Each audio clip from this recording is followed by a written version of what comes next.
जय श्री राम प्यारे छात्रों, Mayank sir math study centre में आपका स्वागत है।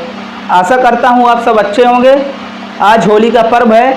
आप और आपके परिवार को होली के पर्व की हार्दिक शुभकामनाएं। ठीक है ना। तो चलिए हम चलते हैं एनसीईआरटी गणित कक्षा 10 पाठ 2 बहुपद पॉलिनोमियल। ठीक है ना। बहुपद के बारे में जानेंगे, इसके इंट्रोडक्शन जानेंगे। क्या जानेंगे हम? इसका इंट्रो जानेंगे, यानी परिचय जानेंगे। ठीक है ना प्यारे छात्रों।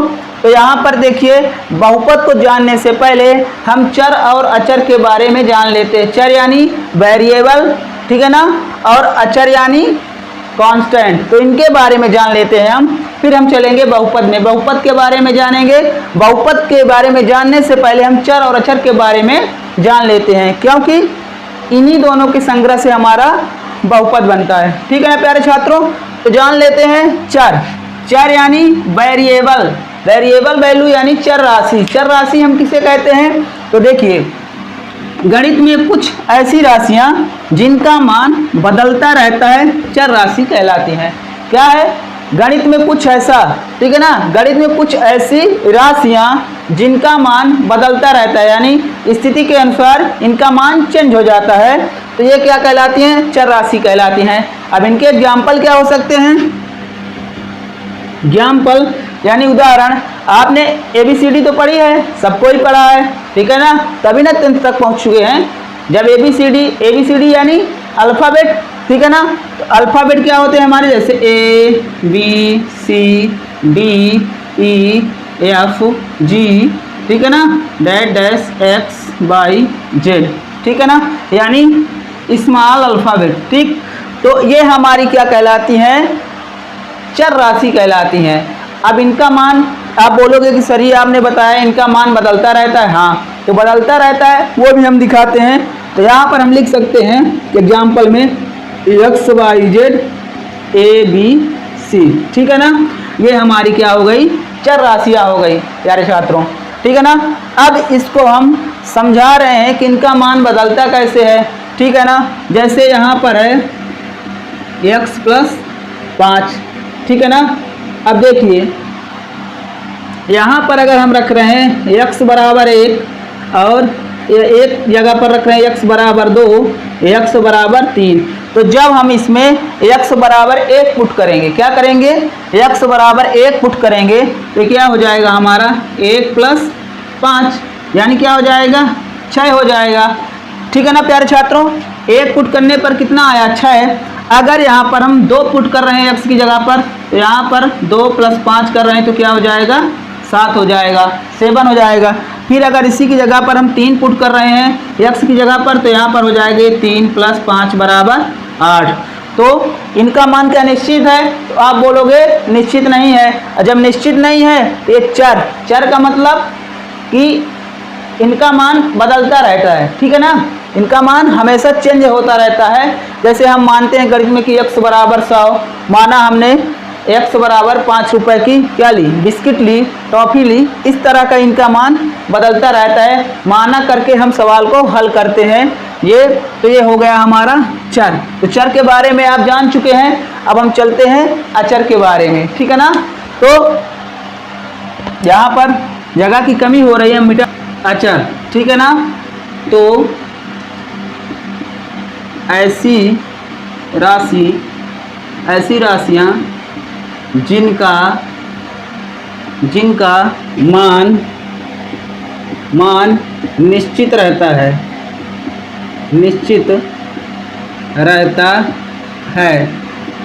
ठीक है ना, कभी नहीं बदलता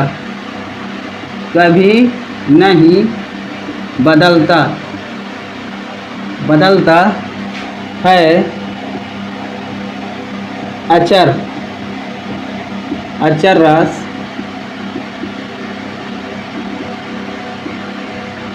कहलाती हैं। तो प्यारे छात्रों, हमने क्या लिखा? अचर यानी कांस्टेंट। अब देखिए, अचर राशि हम किसे कहते हैं? तो हमने डिफिनीशन लिख दी आपके सामने। डिफिनीशन क्या है? तो ऐसी राशियां, कैसी राशियां? ऐसी राशियां जिनका मान निश्चित रहता है, ठीक है ना। मान इनका क्या रहता है? निश्चित रहता है, कभी नहीं बदलता है, अचर राशियां कहलाती हैं। यानी इनका मान कभी नहीं बदलता, ये अपने वैल्यू पर डिपेंड रहते हैं और कभी बदलते नहीं हैं। एग्जाम्पल के तौर पर हम क्या कहते हैं, जैसे 1 2 3 4 5, ठीक है ना, डैश डैश, ठीक है ना, बहुत सारी संख्याएं, ठीक है ना। अब आप बोलोगे 1 रुपए का मान क्या होगा, एक ही होगा, उसकी वैल्यू 1 रुपए होगी। 5 रुपए जो होता है उसका मान कितना होगा, 5 रुपए होगा। 10 तो नहीं मान सकते हैं ना। किसी दुकानदार के पास जाएंगे और उसको 5 का नोट दिखा करके बोलेंगे भैया ये 500 रुपए हैं, तो कभी मानेगा, नहीं मानेगा ना, अपनी दुकान से भगा देगा कि भाई तुम पागल हो, कैसी बात कर रहे हो, ठीक है ना। तो इस तरह की, जैसे हमारे हाथ में ये उंगलियां हैं ना, तो 1 2 3 4 5, तो ये अपना वैल्यू बता रही है ना, 1 2 3 4 5, यानी 5 है, ठीक है ना। और ये 5 है, 10, कोई भाई तो 11 बता देते हैं, तो उनका हुनर है, ठीक है ना, कि दोनों हाथों में कितनी उंगलियां हैं, तो 11 बता देते हैं, ठीक है ना। तो अब देखिए 1 2 3 4 5, ये होता है इनका मान, ठीक है ना। ये कहलाती हैं अचर राशि कहलाती हैं। तो इतना समझ में आया आपको। अब कोई पूछता है कि चर राशि किसे बोलते हैं, तो आप बोलोगे कि जिनका मान बदल जाए। भैया वो निश्चित नहीं रहते हैं, कभी इस पक्ष में कभी उस पक्ष में, उनका मान बदलता रहता है, तो चर राशि कहलाती हैं। अचर राशि किसे कहते हैं, कांस्टेंट वैल्यू किसे कहते हैं, तो हम क्या बोलेंगे, ऐसी राशियां जिनका मान निश्चित रहता है, कभी नहीं बदलता है, अचर राशियां कहलाती। एग्जाम्पल 1 2 3 4 5, 100 500 1000 2000 डैश डैश अनंत इन्फिनिटिव, ठीक है ना। ये सारी क्या कहलाएंगी, हमारी अचर राशियां कहलाएंगी। चलिए हम चलते हैं अब बहुपद, बहुपद के बारे में जान लेते हैं। तो प्यारे छात्रों, हमने चर और अचर राशि के बारे में जाना, अब हम जानते हैं बहुपद। हमारा चैप्टर क्या है, बहुपद से संबंधित है। अध्याय 2 यानी पार्ट 2 बहुपद से संबंधित है। तो बहुपद हम कहते हैं किसे, ये जान लेते हैं, ठीक है ना। तो देखिए बहुपद क्या होता है, तो प्रारंभिक बीज गणित में धन और ऋण चिन्हों से संबंध, किससे संबंध, धन और ऋण चिन्हों से संबंध कई पदों के व्यंजन को हम बहुपद कहते हैं, ठीक है ना। क्या कहते हैं, बहुपद। बहुपद किसे कहते हैं, तो आप बोलोगे प्रारंभिक बीज गणित में धन और ऋण चिन्हों से संबंध, धन यानी प्लस माइनस, ठीक है ना, तो इनसे संबंध कई पदों के व्यंजन को हम क्या कहते हैं, बहुपद कहते हैं। आप बोलोगे बीज गणित क्या है भैया, तो बीज गणित क्या होता है, बीज गणित का मतलब कि हमारे गणित में जो चर तथा अचर राशियां होती हैं, x और y, ये राशियां, ठीक है ना, इनका जोड़ घटाव गुणा भाग, ठीक है ना। प्रारंभिक बीज गणित में, प्रारंभिक बीज गणित का क्या होता है, जैसे कि प्लस माइनस गुणा भाग, ये हमारे काय में होते हैं, प्रारंभिक बीज गणित में होते हैं, यानी गणितीय संक्रियाएं, ठीक है ना। तो मैथमेटिक्स ऑपरेशन, ठीक है ना, तो गणितीय संक्रियाएं में ये हमारी आती हैं, जैसे प्लस यानी जोड़, माइनस यानी घटाव, गुणा यानी गुणा करना किसी चीज का भाग, ठीक है ना। तो ये सारी हमारी क्या कहलाती हैं, गणितीय संक्रियाएं कहलाती हैं, जिनमें जोड़ घटाव गुणा भाग शामिल है। तो प्यारे छात्रों, प्रारंभिक बीज गणित में धन और ऋण चिन्हों से संबंध कई पदों के व्यंजन को हम क्या कहते हैं, बहुपद कहते हैं। जैसे x धन 4, ये प्लस आया ना, x स्क्वायर धन 4x माइनस 5 माइनस आया ना, तो x क्यूब धन 2x स्क्वायर धन 7। तो प्यारे छात्रों, अभी हमने बहुपद के बारे में जाना, अब हम बहुपद के प्रकार के बारे में जानेंगे, टाइप्स ऑफ पॉलिनोमियल, ठीक है ना, यानी बहुपद के प्रकार के बारे में जानेंगे, इसका बहुपद का प्रकार, ठीक है ना, बहुपद के प्रकार के बारे में जानेंगे। ठीक प्यारे छात्रों, आज होली का त्यौहार है, हम सोच रहे हैं कि आपका दिन खराब ना जाए, इसलिए हम क्लास ले रहे हैं, यानी वीडियो बना रहे हैं, ठीक है ना। देखिए रंग खेले हुए हैं हम भी, ठीक, तो आपका समय खराब ना जाए, यानी इसलिए हम बड़ी मेहनत से वीडियो बना रहे हैं। अगर सेशन पसंद आता है तो आप वीडियो को लाइक कर दीजिए, शेयर कर दीजिए, और चैनल पर नए हैं तो खुशी खुशी चैनल को सब्सक्राइब कर दीजिए, ठीक है ना। तो ज़्यादा समय नहीं है आज, ठीक है ना। आज हम आपको इसके टाइप के बारे में थोड़ा सा बता देते हैं, फिर हम चलेंगे बृहद। अगले वीडियो में हम आपको इसको बृहद से बताएंगे, यानी विस्तार से बताएंगे, ठीक है ना प्यारे छात्रों। तो यहाँ पर देखिए चर के आधार पर बहुपद के प्रकार, यानी बहुपद के प्रकार तो बहुपद के कितने प्रकार होते हैं इसके बारे में हम जानेंगे। तो पहला होता है हमारा चर के आधार पर, ठीक है ना, किसके आधार पर, चर के आधार पर।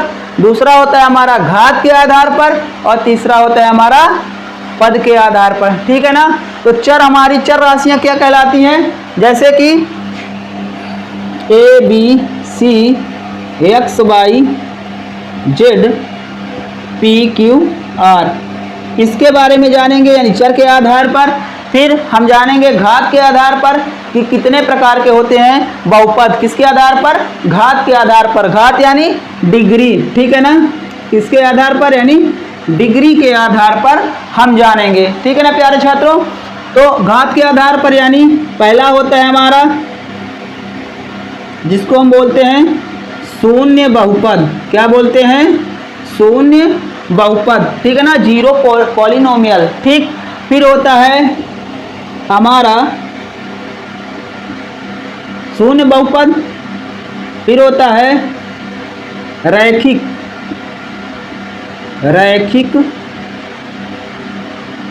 बहुपद, ठीक है ना प्यारे छात्रों। पहला शून्य बहुपद, दूसरा होता है रैखिक बहुपद, तीसरा होता है हमारा द्विघात बहुपद और चौथा होता है हमारा प्यारे छात्रों त्रिघात, ठीक है ना, द्विघाती का हो या कि त्रिघाती का हो, यानी त्रिघाती बहुपद, ठीक प्यारे छात्रों।